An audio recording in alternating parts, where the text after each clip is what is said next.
Good morning ഒരു praise എൻ്റെ പേര് മഞ്ജു. ദൈവത്തിൻ്റെ നാമത്തിന് മഹത്വം ഉണ്ടാകട്ടെ. നമ്മൾ ഈ ലോകത്തിൻ്റെ പാട്ടല്ല. നമ്മൾ ലോകത്തുള്ളവരാണെങ്കിൽ പോലും ഈ ലോകത്തിൻ്റെ പാട്ടല്ല. നമുക്ക് എന്താ പറയുക, ഒരു സിറ്റി ഉണ്ട്. അതിൻ്റെ ഫൗണ്ടറും ബിൽഡറും എല്ലാം ജീസസ് ക്രൈസ്റ്റ് ആയിരിക്കുന്ന ഒരു സിറ്റി നമുക്കുണ്ട്. ആ സിറ്റിയിലായിരിക്കണം നമ്മൾ, അല്ലേ? അപ്പൊ ഈ ലോകത്ത് തന്നെ കഴിഞ്ഞുകൂടാനുള്ള തീരുമാനവുമായിട്ട് മുമ്പോട്ട് നമുക്ക് പോകരുത്. ദൈവം യേശുക്രിസ്തുവിന്റെ വരവ് വളരെയധികം അടുത്തിരിക്കുന്ന സമയമാകുന്നതുകൊണ്ട്, അല്ലെ, നമ്മൾ നമ്മളെ തന്നെ പ്രിപ്പയർ ചെയ്തിരിക്കണം, അല്ലെ? നമ്മൾക്ക് ഇവിടെ കണ്ടിന്യൂയിങ് ആയിരിക്കുന്ന ഒരു സിറ്റി ഇല്ലെന്നുള്ളൊരു കാര്യം നമ്മൾ മനസ്സിലാക്കണം. എങ്ങനെയാണെന്നും വേണ്ടില്ല, നമ്മൾ യേശുവിന്റെ ഒപ്പം ആയിരിക്കണം എന്നുള്ള തീരുമാനത്തിൽ നമ്മൾ തന്നെ വന്നെത്തേണ്ടതാണ്, അല്ലെ? നമ്മൾ തന്നെ തീരുമാനിക്കേണ്ടതാണ്. അല്ലാതെ നമ്മൾ പല കാര്യത്തിൽ നമ്മുടെ ശ്രദ്ധ മാറിപ്പോയിട്ടുണ്ടെങ്കിൽ, നമ്മൾ തന്നെയാണ് വീണു പോകാൻ പോകുന്നത്, അല്ലെ? ഇപ്പൊ അതിനെപ്പറ്റിയാണ് എനിക്ക് പറയാനുള്ളത്. പിശാച് പല കാര്യങ്ങളുമായിട്ട് നമ്മുടെ ജീവിതത്തിലേക്ക് വരും, അല്ലെ, നമ്മുടെ ശ്രദ്ധ മാറ്റുന്നതിന് വേണ്ടി. അപ്പൊ ദൈവത്തിന്റെ മക്കൾ എന്ന സ്ഥിതിക്ക് നമ്മളുടെ ശ്രദ്ധ ഒരു കാരണവശാലും വേറെ ഒന്നിലേക്കും പോകരുത് എന്നാണ് ദൈവം നമ്മളോട് പറഞ്ഞിരിക്കുന്നത്. അപ്പൊ അതിനെപ്പറ്റിയാണ് സംസാരിക്കുന്നത്. അപ്പൊ നമുക്ക് മുമ്പോട്ട് പോകുമ്പോൾ പ്രാർത്ഥിച്ച ശേഷം സംസാരിക്കുക. കർത്താവ് സമയത്ത് നന്ദി പറയും. Thank you Jesus, praise and worship you. Hallelujah father. അങ്ങനെ ഇപ്പോൾ ദൈവമില്ല. Thank you Jesus master God. Hallelujah father, ഞങ്ങളോട് സംസാരിക്കുന്നതിനായിട്ട്, ട്രൂത്ത് ഞങ്ങൾക്ക് റിവീൽ ചെയ്ത് തരുന്നതിനായിട്ട്, ഹല്ലേലൂയ ഫാദർ, ഞങ്ങളുടെ കൂടെ ഉള്ളതിനായിട്ട് mighty father God. Thank you Jesus master God.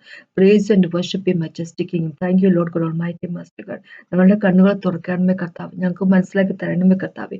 അങ്ങയുടെ വഴിക്ക് അനുസരിച്ച് ജീവിക്കാനുള്ള കൃപ തരണമേ കർത്താവ്. ലോർഡ് ഫാദർ, അങ്ങയുടെ കൂടെ എന്നും ഉണ്ടായിരിക്കാനുള്ള കൃപ ഞങ്ങൾക്ക് തരണമേ കർത്താവേ. Thank you Jesus master God. Praise and worship you master in Jesus name. ആമേൻ. നമുക്ക് എബ്രാഹിം ലേഖനത്തിലേക്ക് പോകാം. എബ്രാഹിം ലേഖനത്തിന്റെ 13ാമത്തെ ചാപ്റ്റർ, അവസാനത്തെ ചാപ്റ്ററാണ്. അതിന്റെ 10 തൊട്ട് 14 വരെയുള്ള വാക്കുകൾ ഇങ്ങനെ ഒന്ന് വായിക്കാം.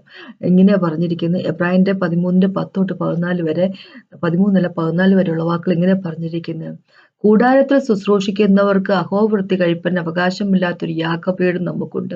മഹാപുരോഹിതൻ പാപപരിഹാരമായി രക്തം വിശുദ്ധ മന്ദിരത്തിലേക്ക് കൊണ്ടുപോകുന്ന മൃഗങ്ങളുടെ ഉടൽ പാളയത്തിന് പുറത്തു വെച്ച് ചുട്ടുകളയുന്നു. അങ്ങനെ യേശുവും സ്വന്തം രക്തത്താൽ ജനത്തെ വിശുദ്ധീകരിക്കേണ്ടത് നഗരവാതിലിന് പുറത്തു വെച്ച് അനുഭവിച്ചു. ആകയാൽ നാം അവന്റെ നിന്ന ചുമന്നുകൊണ്ട് പാളയത്തിന് പുറത്ത് അവന്റെ അടുക്കൽ ചെല്ലുക. ഇവിടെ നമുക്ക് നിലനിൽക്കുന്ന നഗരമില്ലല്ലോ. വരുവാനുള്ളത് അത്രയും നാം അന്വേഷിക്കുന്നത്. അപ്പൊ ദൈവം ഇങ്ങനെ പറഞ്ഞിരിക്കുന്നത്, ദൈവം യേശുക്രിസ്തു സ്വന്തം രക്തം കൊണ്ട് വീണ്ടെടുത്തിരിക്കുന്ന വ്യക്തികളാണ്, അല്ലെ? പണ്ട് സമാഗമന കൂടാരത്തിന് അല്ലെങ്കിൽ ടബർനാക്കിളിന്റെ കാര്യമൊക്കെ നോക്കും, ലോ എടുത്ത് നോക്കുമ്പോൾ പാപത്തിന് പരിഹാരമായിട്ട് അറുക്കുന്ന മൃഗത്തിനെ അതിനെ ടാബർനാക്കിളിന്റെ ഔട്ടർ കോർട്ടിൽ വെച്ചല്ല എന്താ പറഞ്ഞ ബേൺ ചെയ്യിക്കുന്നത്, പക്ഷെ ഔട്ട്സൈഡ് ആണ്, അല്ലെ? അപ്പോൾ എല്ലാം കാണിക്കുന്ന യേശുക്രിസ്തുവിനെ ആണെങ്കിൽ, യേശുക്രിസ്തുവിന്റെ ക്രൂശുമരണത്തെ ആണെങ്കിൽ, അല്ലെ, യേശു ക്യാമ്പിന്റെ പുറത്താണ്, പാളയത്തിന് പുറത്താണ് എന്താ പറയുക നമുക്കായിട്ട് ബലിയായതെങ്കിൽ, ആ എന്താ പറയുക, യേശുവിന്റെ ക്രോസിലേക്ക് ചെല്ലുക, അവന്റെ അടുത്തേക്ക് ചെല്ലുക എന്ന ദൈവം നമ്മളോട് പറഞ്ഞിരിക്കുന്നു. എന്ന് വെച്ചാൽ പാളയത്തിലുള്ളവരുടെ ഒപ്പത്തിൽ നിൽക്കുന്ന വ്യക്തികളായിരിക്കരുത്, അവരുടെ ഇടയിലായിരിക്കുന്ന വ്യക്തികളായിരിക്കരുത്, ദൈവത്തിന് വേണ്ടി സെറ്റപ്പായിട്ടായിരിക്കുന്ന ദൈവത്തിൻ്റെതായിട്ടുള്ളവരായി തീരുക എന്നാണ് ദൈവം പറഞ്ഞിരിക്കുന്നത്. ദൈവത്തിൻ്റെതായിട്ടുള്ളവര് ദൈവത്തിന്റെ ഒപ്പം ഉണ്ടായിരിക്കും, യേശുക്രിസ്തുവിന്റെ ഒപ്പം ഉണ്ടായിരിക്കും. പാളയത്തിന് പുറത്ത് യേശുക്രിസ്തുവിന്റെ ഒപ്പം ഉണ്ടായിരിക്കും. ദൈവത്തിനായിട്ട് സെറ്റപ്പായിട്ട് ചെയ്തിരിക്കുന്ന, അല്ല, വേർതിരിക്കപ്പെട്ടിരിക്കുന്ന വ്യക്തികളായിരിക്കും, യേശുവിന്റെ ഒപ്പം ഉള്ളവരായിരിക്കും. ഒരു കാര്യം എപ്പോഴും മറക്കാതിരിക്കുക, ഇവിടെ നമ്മൾക്ക് നിലനിൽക്കുന്ന നഗരമില്ല എന്നുള്ളൊരു കാര്യം എന്നും മനസ്സിലാക്കുക. ഈ 14ാമത്തെ വാക്കാണ് ഇന്നത്തെ എന്റെ ടോപ്പിക്ക്. നമ്മൾക്ക് ഈ ലോകത്തിൽ നിലനിൽക്കുന്ന ഒരു നഗരമില്ല എന്ന് വെച്ചു കഴിഞ്ഞാൽ നമ്മളുടെ ജീവിതം ബേസ്ഡ് ആയിട്ടിരിക്കേണ്ടത് ആ ഒരു അണ്ടർസ്റ്റാൻഡിങ്ങിനെ വെച്ചിട്ട് ആയിരിക്കണം. എന്ന് വെച്ച് കഴിഞ്ഞാൽ ഞാൻ ഈ ലോകത്ത് പെടുന്നതല്ല, അല്ലെ, എന്നെ ഒന്നും തന്നെ ഡിസ്ട്രാക്ട് ചെയ്യാൻ എനിക്ക് സാധിക്കരുത്. ഒന്നിനും തന്നെ എന്റെ ശ്രദ്ധ മാറ്റാൻ സാധിക്കരുത്. ഞാൻ ഇവിടെ എനിക്ക് ഒരു 80 വയസ്സ് വരെ അല്ലെങ്കിൽ 90 വയസ്സ് ദൈവം തരികയാണെങ്കിൽ ആ സമയം കൊണ്ട് ഞാൻ ദൈവത്തിന്റെ വഴി കൂടെ നടക്കുകയും ദൈവത്തിന് ഞാൻ എന്തൊക്കെ ചെയ്ത് തീർക്കണമോ അത്രയും ചെയ്ത് തീർക്കുകയും ചെയ്യേണ്ട ഒരു കാലയളവാണെന്നും, ഞാൻ ഇവിടുന്ന് പോകേണ്ട ഒരു സമയമുണ്ടെന്നും, ഇവിടുന്ന് പോയി കഴിഞ്ഞാൽ ഞാൻ അവനിലായിരിക്കണമെന്നുള്ളൊരു തീരുമാനം അത് ഞാൻ തന്നെ എടുത്തേ പറ്റത്തുള്ളൂ, അല്ലെ? പക്ഷെ ഇപ്പോഴത്തെ കാലഘട്ടത്തിലൊക്കെ നമ്മൾ കാണുന്നത് എന്താന്ന് വെച്ച് കഴിഞ്ഞാല്, ഇപ്പോ ഈ ലോകത്ത് കിട്ടുന്ന തരത്തിൽ ലോകത്തിന്റെ പരമായിട്ടുള്ള ബ്ലെസ്സിങ്ങിനെ പറ്റിയൊക്കെ ഇങ്ങനെ ഇൻഡയറക്റ്റ് ആയിട്ട് പലരും പ്രീച്ച് ചെയ്തുകൊണ്ടിരിക്കുന്നത് അല്ലെ. ഓ, നിങ്ങൾക്കൊരു വലിയൊരു മന്ദിരം കിട്ടാൻ പോകും, നിങ്ങളുടെ കുഞ്ഞുങ്ങൾ അമേരിക്ക വിട്ട് പഠിപ്പിക്കാൻ പോകും, നിങ്ങളെ എന്താ മക്കളെ UK വിട്ട് പഠിപ്പിക്കാൻ പോകുന്നു, അങ്ങനെ ഒരു അതൊന്നും മോശമാണെന്നല്ല പറയുന്നത്. പക്ഷെ അതെല്ലാം വേണം. പക്ഷെ അതിനേക്കാളൊക്കെ ഉപരിയായിട്ടുള്ള ഒരു നിത്യത എന്നൊരു കാര്യത്തെ പറ്റി പലപ്പോഴുമായിട്ട് മറന്നു പോകുന്നു. ഇപ്പോഴത്തേക്കുള്ള പ്രസംഗങ്ങളിലൊക്കെ നിത്യത അല്ലെങ്കിൽ യേശുവിനെ പോലെ ആയിത്തീരുക എന്നുള്ളത് യേശുവിനെ പോലെ ആയിത്തീരുക എന്നുള്ള ഒരു ഒരു ഒരു ടോപ്പിക് ഒന്നും പഠിപ്പിക്കുന്നതിൽ ഒത്തിരി ആൾക്കാർ പുറകോട്ട് പോയിരിക്കും. കാര്യം എന്താന്ന് വെച്ചാൽ, ഒന്നാമത്തെ കാര്യം അങ്ങനെയൊക്കെ പഠിപ്പിക്കാൻ പോയി കഴിഞ്ഞാൽ ആരും തന്നെ കേൾക്കത്തില്ല അല്ലെ. ആർക്കും അതിനൊന്നും താല്പര്യമൊന്നുമില്ല. യേശുവിനെ പോലെ ആയിത്തീരണം എന്നൊക്കെ പറഞ്ഞാൽ നമ്മുടെ സകല സ്വഭാവം മാറ്റി കളയേണ്ടി വരും അല്ലെ. അപ്പൊ അങ്ങനെ തന്നെ അതുകൊണ്ട് തന്നെ ഇപ്പോഴുള്ള ടോപ്പിക്കുകളൊക്കെ കൊണ്ട് ഇപ്പോഴും നമ്മുടെ അണ്ടർസ്റ്റാൻഡിങ് കൊണ്ട് നമ്മൾ ഭയങ്കര ഡിസ്ട്രാക്ഷൻ, എന്താ പറയാ, ശ്രദ്ധ മാറിപ്പോയിരിക്കുക അല്ലെ. അപ്പോ കർത്താവ് ഇങ്ങനെ പറഞ്ഞിരിക്കുക, അപ്പോസ്റ്റൽ പോൾ വഴിയും പീറ്റർ വഴിയൊക്കെ എന്താന്ന് വെച്ച് കഴിഞ്ഞാല്, യേശുവിന്റെ വരവ് വളരെ അടുത്തിരിക്കുന്ന സമയത്ത് നമ്മൾ യേശുവിന്റെ വരവ് ഇങ്ങനെ നമ്മളെ സർപ്രൈസിലായിട്ട് എടുക്കരുത് അല്ലെ. കള്ളനെ പോലെ രാത്രി വരും എന്ന് പറയുമ്പോൾ കള്ളനെ പോലെ വരുന്നത്, അതും മറ്റുള്ളവരെ സംബന്ധിച്ചിടത്തോളം ദൈവത്തിന്റെ മക്കള് നമ്മള് വെളിച്ചത്തിലായിരുന്നു, നമുക്ക് അങ്ങനെ യേശുക്രിസ്തുവിന്റെ വരവ് കള്ളനെ പോലെ ഒന്നും ആയിരിക്കത്തില്ല. പക്ഷെ ആയിരിക്കരുത് അല്ലെ. നമ്മളെ അത് നമ്മളും ഇങ്ങനെ ചർച്ചിലൊക്കെ പോകുന്നുണ്ട്, പക്ഷെ യേശുവിന്റെ വരവ് കള്ളനെ പോലെ ആയിത്തീരുന്ന ഒരു അവസ്ഥ ആയിത്തീരരുത് നമുക്ക് അല്ലെ. അതിനെപ്പറ്റിയാ ദൈവം പറഞ്ഞിരിക്കുന്നത്. അപ്പൊ ഇവിടെ ഇങ്ങനെ പറയാ, ഇവിടെ നിലനിൽക്കുന്ന ഈ ലോകത്തിൽ നിലനിൽക്കുന്ന ഒരു നഗരം നമുക്കില്ല എന്നുള്ള കാര്യം മനസ്സിലാക്കുക. പിശാച് പല രീതിയിൽ നമ്മളെ ശ്രദ്ധ മാറ്റുന്ന പല കാര്യങ്ങളും കൊണ്ടുവന്നിരിക്കും. പല കാര്യങ്ങളും നമ്മൾ അറിയാതെയോ അറിഞ്ഞോ നമ്മുടെ ജഡത്തിന്റെ സ്വഭാവം നമ്മുടെ ശ്രദ്ധ മാറ്റുന്ന രീതിയിലുള്ള കാര്യങ്ങൾ നമ്മുടെ ജീവിതത്തിലേക്ക് കൊണ്ടുവന്നുകൊണ്ടേയിരിക്കും. ഒരു കാര്യം എപ്പോഴും മനസ്സിലാക്കുക, നമ്മുടെ ജഡത്തിന്റെ സ്വഭാവത്തിനും പിശാചിന്റെ സ്വഭാവവും ത്തിനും ഒരു വ്യത്യാസവും ഇല്ല. പിശാചും നമ്മുടെ ജഡത്തിന്റെ സ്വഭാവം ഒരുപോലെയാ. രണ്ടും ദൈവമായിട്ട് എന്താ പറയുക, ഒരു ഇതിനും ഇല്ല, ഒരു വിധത്തിലുള്ള അടുപ്പത്തിലും ഇല്ല. പിശാച് യേശുവിന്റെ മുമ്പിൽ മുട്ടുകൊത്തുവെങ്കിലും ചെയ്യും അല്ലെ. യേശു എന്ന് പറയുമ്പോൾ തന്നെ, യേശുവിന്റെ നാമം പറയുമ്പോൾ തന്നെ പിശാച് മുട്ടുകൊത്തുവെങ്കിൽ നമ്മുടെ ജഡത്തിന്റെ സ്വഭാവം ഒരു കാരണവശാലും അല്ലെ. പിശാച് ദൈവമായിട്ട് എന്താ പറയാ, ദൈവത്തിനെ അനുസരിക്കുകയെങ്കിലും ചെയ്തു വെക്കുമ്പോ നമ്മുടെ ജഡത്തിന്റെ സ്വഭാവത്തെ കൊന്നുകളയാൻ ദൈവം പറഞ്ഞേക്കുന്ന കാര്യം. ദൈവത്തിന്റെ മുമ്പിൽ മുട്ടുകുത്തത്തില്ല നമ്മുടെ ജഡത്തിന്റെ സ്വഭാവം. അപ്പൊ അങ്ങനെയാകുമ്പോ പലതും നമ്മുടെ ജീവിതത്തിലേക്ക് കൊണ്ടുവന്നിരിക്കും. പല രീതിയിലുള്ള കാര്യങ്ങൾ നമ്മുടെ ജീവിതത്തിലേക്ക് കൊണ്ടുവന്നിട്ട് നമ്മളെ തന്നെ എന്താ പറയുക, ദൈവത്തിൽ നിന്നുള്ള ശ്രദ്ധ മാറ്റി കളഞ്ഞു. ദൈവം നമ്മളെ പറ്റി എന്താണ് ഉദ്ദേശിക്കുന്നുള്ളതിനെ പറ്റിയുള്ള അവിടെ നിന്നുള്ള ശ്രദ്ധ മാറ്റി കളഞ്ഞിരിക്കും. അപ്പൊ ജഡത്തിൽ സ്വഭാവത്തെ എന്താ പറയുക, നശിപ്പിച്ചുള്ള അസൂയയും കുശുമ്പും കുന്നായ്മയും അല്ലെ, തന്നിഷ്ടവും, പിന്നെ എന്താ പറയുക, ദൈവം ഒന്ന് പറയുമ്പോൾ വേറെ തിരിച്ചു ചിന്തിക്കുന്നതും അനുസരണ ഇല്ലായ്മയും, അങ്ങനെ പല കാര്യങ്ങളും അല്ലെ. അതെല്ലാം നമ്മളെ ദൈവത്തിൽ നിന്നുള്ള ശ്രദ്ധ മാറ്റാനുള്ള കാര്യമാണ്. അത് നമ്മുടെ ജഡത്തിന്റെ സ്വഭാവം. പിന്നെ പിശാച് പല രീതിയില് എന്താ പറയാ, നമ്മുടെ ശ്രദ്ധ മാറ്റാൻ വേണ്ടി പല കാര്യങ്ങളും ഉപയോഗിക്കും. നമ്മളുടെ അണ്ടർസ്റ്റാൻഡിങ് ഇല്ലായ്മ, നമ്മുടെ അറിവില്ലാഴിക പിശാച് വളരെ മനോഹരമായിട്ട് ഉപയോഗിക്കുന്ന ഒരു ഏരിയയാണ് അല്ലെ. നമ്മൾക്ക് എന്താണ് യേശുക്രിസ്തു ക്രോസ് ഓഫ് കാൽവരിയിൽ ചെയ്തു തന്നിരിക്കുന്നുള്ള കാര്യം നമ്മൾ മനസ്സിലാക്കിയില്ല എങ്കിൽ, നമ്മൾ ആരാണ്, നമ്മളെ പറ്റി എന്താണ് ദൈവം ഉദ്ദേശിക്കുന്നത് അല്ലെ, ഈ ലോകത്തിൽ എങ്ങനെ ആയിരിക്കണം നമ്മൾ അല്ലെ എന്നുള്ള കാര്യം നമുക്ക് മനസ്സിലാക്കിയില്ലെങ്കിൽ, നമ്മൾ മനസ്സിലാക്കിയില്ലെങ്കിൽ ആ അറിവില്ലാഴിക അല്ലെ, അത് നമ്മളുടെ വലിയ നാശത്തിലേക്ക് കൊണ്ടുവരുന്നത് അല്ലെ. അത് വലിയൊരു ഡിസ്ട്രാക്ഷൻ ആണ്, ഒരു ശ്രദ്ധയെ മാറ്റുന്നതാണ് അല്ലെ.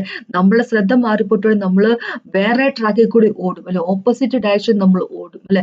പോകേണ്ട ഡയറക്ഷൻ അല്ല, വേറെ ഡയറക്ഷനിലേക്ക് നമ്മൾ ഓടിപ്പോകും അല്ലെ. അപ്പൊ അങ്ങനെയുള്ള വ്യക്തികളാകരുത് എന്ന് ദൈവം പറഞ്ഞിരിക്കുന്നത്. ദൈവം തന്നെ പറഞ്ഞിരിക്കുന്ന കാര്യം ഹോസേക്കകത്ത്, ദൈവത്തിന്റെ മക്കൾ നശിക്കുന്ന അറിവില്ലാഴികയാണ് അല്ലെ. അറിവില്ലാഴിക കൊണ്ടാണ് എന്താ പറഞ്ഞിരിക്കുന്നത്, lack of knowledge, lack of understanding ആണ് ഒരു ഒരു ശ്രദ്ധ മാറ്റുന്നതിനുള്ള കാര്യം എന്ന് ദൈവം പറഞ്ഞിരിക്കുക. അപ്പൊ അല്ലെങ്കിൽ നാശത്തിലേക്ക് നടക്കുന്ന കാര്യം എന്ന് പറഞ്ഞിരിക്കുക. ഉദാഹരണമായിട്ട് പറയുവാണ്, ബൈബിളിൽ നിന്ന് തന്നെ പറയുവാണെങ്കിൽ, ഈസോ അല്ലെ, ജേക്കബും ഈസോ. അപ്പൊ ഈസോന്റെ കാര്യം നമ്മൾ എടുക്കുവാണെങ്കിൽ, ഈസോയ്ക്ക് തന്റെ ആ പൊസിഷൻ എന്താന്നുള്ള കാര്യം ആൾക്ക് മനസ്സിലായി. തന്റെ ആ ജനനത്തിന്റെ പ്രത്യേകതയും തന്റെ പൊസിഷൻ, താൻ ആദിജാതൻ എന്നുള്ള ആ പൊസിഷന്റെ പ്രത്യേകതയും ഈസോന് എങ്ങനെയോ മനസ്സിലായില്ലെന്ന് തോന്നുന്നു. അതുകൊണ്ട് തന്നെയാണ് അത് വെറുതെ പോട്ടെന്ന് വിചാരിക്കാൻ അദ്ദേഹത്തിന് തോന്നിയ കാര്യം. അപ്പൊ നമ്മൾ ബൈബിളിലേക്ക് പോകുമ്പോൾ ആദിജാതൻ എന്ന് പറയുമ്പോൾ ദൈവം ഏറ്റെടുത്തിരിക്കുന്നവരാണ് ആദിജാതൻ അല്ലെ. ഗർഭം തുറന്നു വരുന്ന ആദ്യത്തേതായിട്ടുള്ള എല്ലാം എന്റേതാണെന്ന് ദൈവം പറഞ്ഞിരിക്കുന്നത്, പ്രത്യേകിച്ച് ആൺകുഞ്ഞുങ്ങൾ.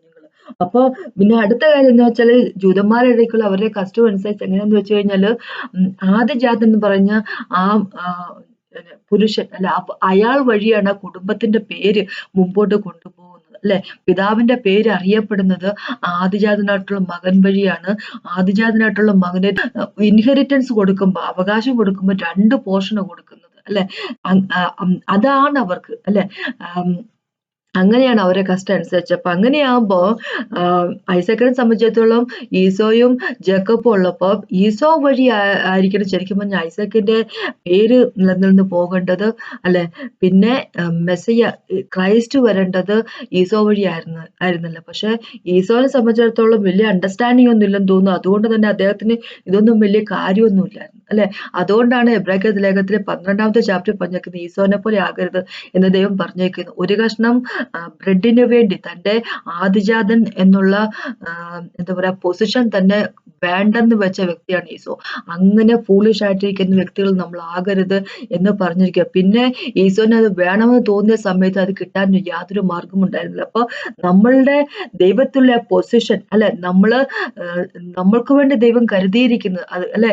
സ്വർഗത്തിൽ ദൈവം കരുതിയിരിക്കുന്നത്, അതിനെയൊക്കെ നമ്മുടെ മണ്ടത്തരം കൊണ്ട്, നമ്മുടെ അറിവില്ലാഴി കൊണ്ട്, നമ്മുടെ അണ്ടർസ്റ്റാൻഡിങ് ഇല്ലാഴി കൊണ്ട് നഷ്ടപ്പെട്ടു പോകരുത് എന്ന ദൈവം പറഞ്ഞിരിക്കുന്നത്. നമ്മൾ തന്നെ തീരുമാനങ്ങൾ എടുക്കുമ്പോൾ, അല്ലെ?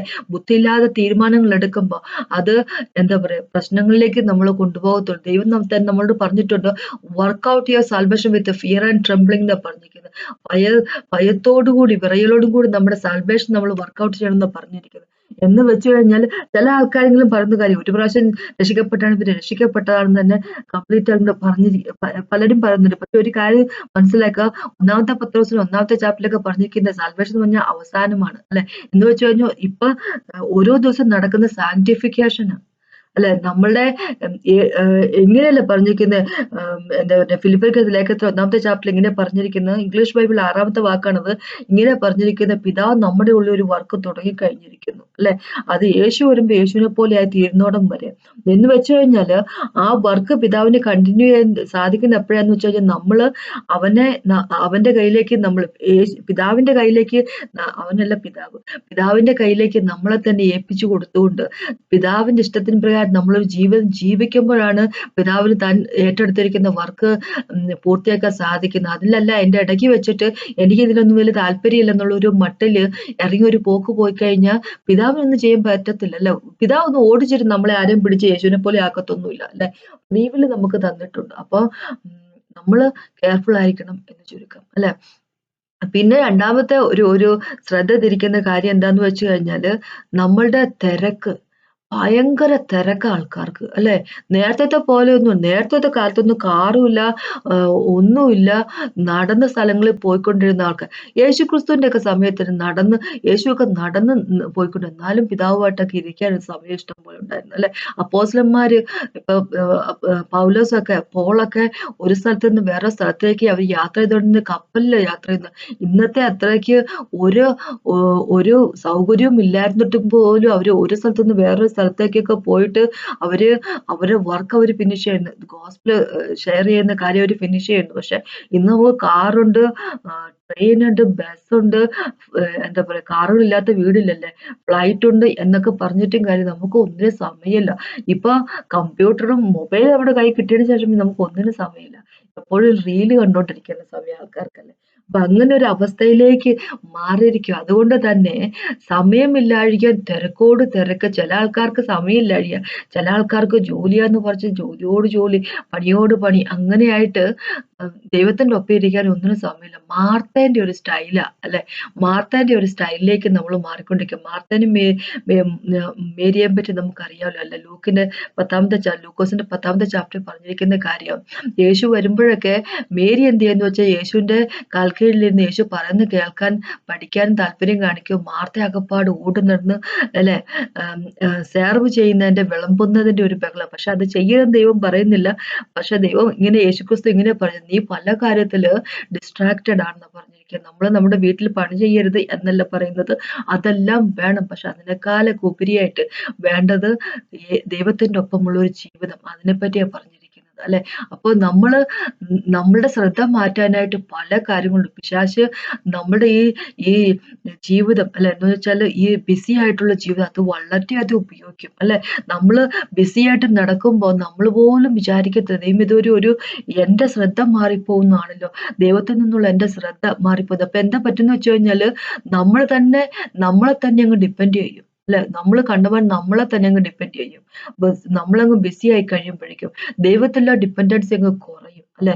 ദൈവവുമായിട്ടുള്ള ഒരു ബന്ധത്തിലായിരുന്നു അതൊക്കെ അങ്ങോട്ട് കുറയും. നമ്മൾ ഭയങ്കരമായിട്ട് നമ്മളെ തന്നെ ഡിപ്പെൻഡ് ചെയ്തിട്ട് എല്ലാ കാര്യവും, നമ്മുടെ ജീവിതത്തിൽ സകല കാര്യവും നമ്മൾ തന്നെ ചെയ്യാൻ ഒരു തീരുമാനം എടുക്കും, നമ്മൾ അങ്ങനെ അനുസരിക്കുകയും ചെയ്യും. പക്ഷെ ദൈവം പറഞ്ഞിരിക്കുന്ന മുന്നമേ ദൈവത്തിന്റെ രാജ്യവും അല്ല നീതിയൊക്കെ അന്വേഷിപ്പാനാണ് പറഞ്ഞിരിക്കുന്നത്. ബാക്കിയെല്ലാം ദൈവം തന്നെ തരുമെന്ന് പറഞ്ഞിരിക്കുക. വീട്ടിൽ പണിയെടുക്കരുത്, കുഞ്ഞുങ്ങളെ നോക്കരുതെന്നല്ല പറയുന്നത്. പക്ഷെ അതിനേക്കാൾ എല്ലാം ഉപരിയായിട്ട് എന്ത് ചെയ്താലും അത് ദൈവത്തിനായിട്ട് ചെയ്യണമെന്നാണ് ദൈവം പറഞ്ഞിരിക്കുന്നത്. അപ്പൊ അതിൽ നിന്നെല്ലാം ശ്രദ്ധ മാറിയിട്ട് പിന്നെ നമ്മളെ തന്നെ ഡിപ്പെൻഡ് ചെയ്യുന്ന ഒരു അവസ്ഥയിലേക്ക് നമ്മൾ മാറിപ്പോകും അല്ലെ? നേരത്തെ പറഞ്ഞ പോലെ ബുദ്ധിയില്ലാഴിക ബോധമില്ലാഴിക എന്താണ് നമ്മൾ ചെയ്തു ഒന്നും മനസ്സിലാകാതെ ചെയ്യുന്നത് അല്ലെ? അത് ഒരു ശ്രദ്ധ മാറിപ്പോകാനുള്ള മാർഗ്ഗമാണെങ്കിൽ ഇവിടെ നമുക്ക് ബിസിയാണ്, ഭയങ്കര ബിസിയാണ്. ദൈവത്തിന്റെ ഒപ്പം ഇരിക്കാൻ സമയമില്ല. എല്ലാം നമ്മൾ തന്നെ ചെയ്യുന്നു.